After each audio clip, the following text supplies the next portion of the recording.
A beautiful version of it, Oh Soul of Mine. Charlie O'Neill with Jim Briccato and Willie Shelkoff. Just outstanding song and really cool arrangement of it on the record as well. And another song that we'd like to do that's a little more lighthearted. Certainly I'm a fan of it as a southpaw. But I think it really is a magnum opus of sorts in terms of arrangement. The arrangement on this record of this song, Left-Handed Man, is really brilliant and incorporates 8 players in the process. And I think it not only speaks to the kind of players we have on this scene, but your experiences. You were out in Phoenix and LA with Willie and Ronnie Davis and Steve Sadoff and Tommy Walsh, and what wound up becoming the Argyle Street Band. Certainly parts of it became the Blue Ox Band, and then you went on to form the Thirds with Jim and Joe Head. And some of these arrangements on there, they really as fresh as this song is. I feel that 70s swagger in some of these arrangements on Left-Handed Man. It's that great style that really emerged in that time, and it sounds so fresh on this recording.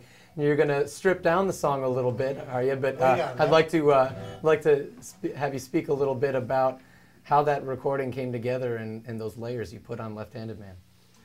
Well, Left-Handed Man came about as a kind of a joke, just to call attention to a segment of society that gets unfairly dissed. Thank you. Left-handed people. Appreciate it. Short people, all kinds of prejudices out there, but the guitar or left-handed musicians in particular, because you'd go into a music store and they'll have like one left-handed guitar, and there's just no choice or selection for these poor folks.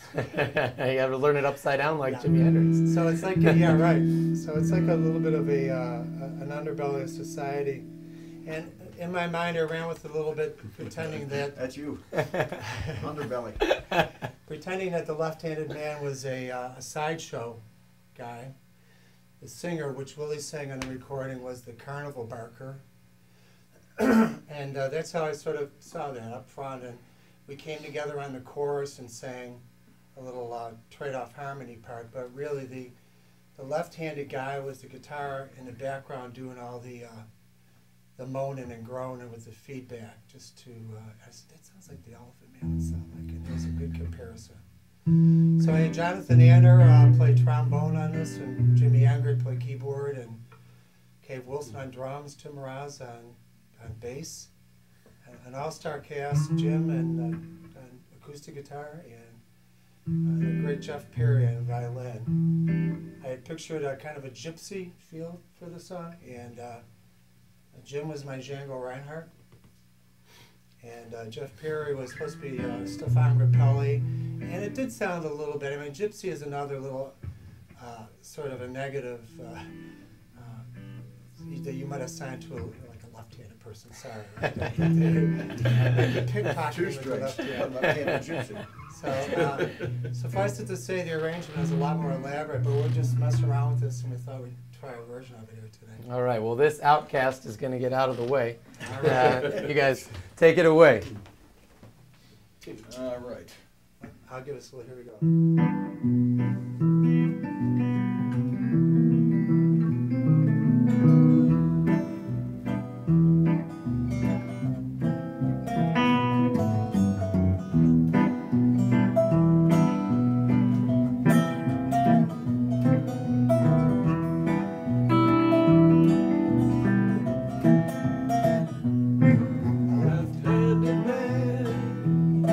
Left-handed man, the world's right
Bricado does a fabulous guitar solo here. He's on bass right now.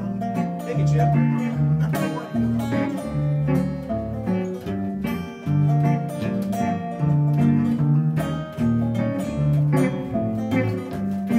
Here's the last one.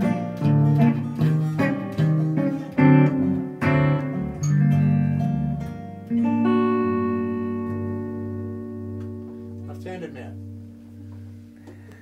All right, Left-Handed Man. My favorite song of all time. Yeah, it's beautiful tune. I love it. With my left hand, I give you a big fist pump. That's great stuff from Charlie O'Neill, Jim Bricado, and Willie Shelkoff. Now, it's not all just hamming it up and screwing around with fun songs like this. You guys play some songs for more meaningful causes than us lefties.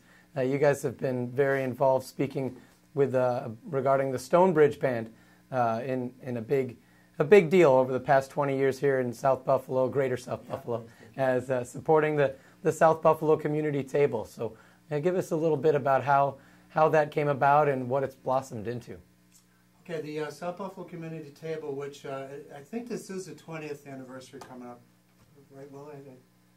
Almost positive. At least 20, yeah. I think it is 20. And it's an annual event that's held in April of every year at the Ironworkers Hall in West Seneca, and it's a big fundraiser. You know, it's hard to guesstimate the crowd, but it's a packed room every time we play.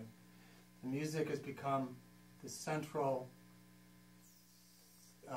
focus point for the evening. So we've played there since day one. A group called the Les Davis Quartet played there most of the years. Tom Stahl and the Dangerfields play there every year. Jackdaw played there until they stopped playing. I don't think they're playing together anymore. And a couple of other bands they're starting to fill in with. And it raises not the entire operating proceeds, but it takes a big chunk out of the operating budget. Which this year, by the way, was hit very hard because they had a freezer malfunction down at Community Table Pantry headquarters. They ruined about a quarter of a year's worth of their inventory. So hopefully we're going to make it up. Now just a little aside here, last year we decided to get even deeper into this project, which goes all year, by the way, but our fundraiser is just this one day. Willie wrote a song called Southside Girl. And Stonebridge Band recorded it, and then they devised a little contest that we would select 2010 Southside Girl, just as a way to draw attention to the event, and it did raise funds. There was a big spike in our little thing here because of that. The video is, I'll have to provide you with a link for it. But oh yeah, we will. It turned out great, and. No really big requirements other than the woman that won it had to have roots in South Buffalo, and she had to be a really good all-around person. All these things that were not really clearly defined, but we had a pretty good idea. And my sister Patty won. It was just an amazing moment when it happened on stage. So that was very successful. This year we're doing a Neil Farrell, one of the main producers of the event, came across a song of, I hate to say it, but it's about some obscure town in Minneapolis, right? By an even more obscure songwriter. But what he did was he took it's in New Jersey, actually. Oh, New Jersey? Yeah. Okay, well, he took the lyrics after asking permission of the songwriter and changed them to reflect South Buffalo landmarks. And that's this year's. I'm not quite sure how they're going to package that into contest or what they're going to do with it, but that's this year's offering from the band to try to keep raising more funds. And Sister Celeste, by the way, is the supreme organizer. It's a non-denominational, so any church kicks in here. And she was my first grade teacher at St. Teresa's when I was 5 or 6. So Not we mine. go way back. Way back. Somebody else. Here's another class, right? So, South Buffalo Community Table, that was the main benefactors for Stonebridge's effort here, but without a doubt, Stonebridge, we do benefits at worthwhile benefits whenever they need to be done. You really have become, Stonebridge has become known as a benefit band, and and this is it's certainly your signature benefit, the South Buffalo Community Table. And I imagine that as it's grown over the years, you've grown in appreciation for the contribution that you're able to make to our community through your music. Oh, definitely, especially with the community table. I had no idea that the need was that great out there.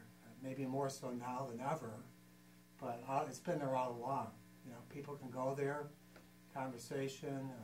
It's not the city mission, but it's it'll, you know, give them nutrition and, you know, enough energy to keep going on. Well, it's a major contribution on behalf of yourself and the band and your music overall, and what you've done to help define the Buffalo sound, not only through playing with the Blue Ox Band and the Thirds and with your own stuff, but as a teacher as well. Taught many a musician around here, or many a folk who just wanted to learn, and we saw a great display of that at your CD release when you had about 15 guys up there at one time playing Beatles songs, and a real great celebration. And we wanted to come here and celebrate those contributions that you've made, and we appreciate you welcoming us into your home to have a little Good Hood session here. Absolutely, my pleasure. Well, we thank Charlie O'Neill, we thank Jim Bricado and Willie Shelkoff for joining the jam, as they do often here anyway. And that wraps another installment of the Good Hood Sessions on thegoodneighborhood.com. We'll see you guys soon.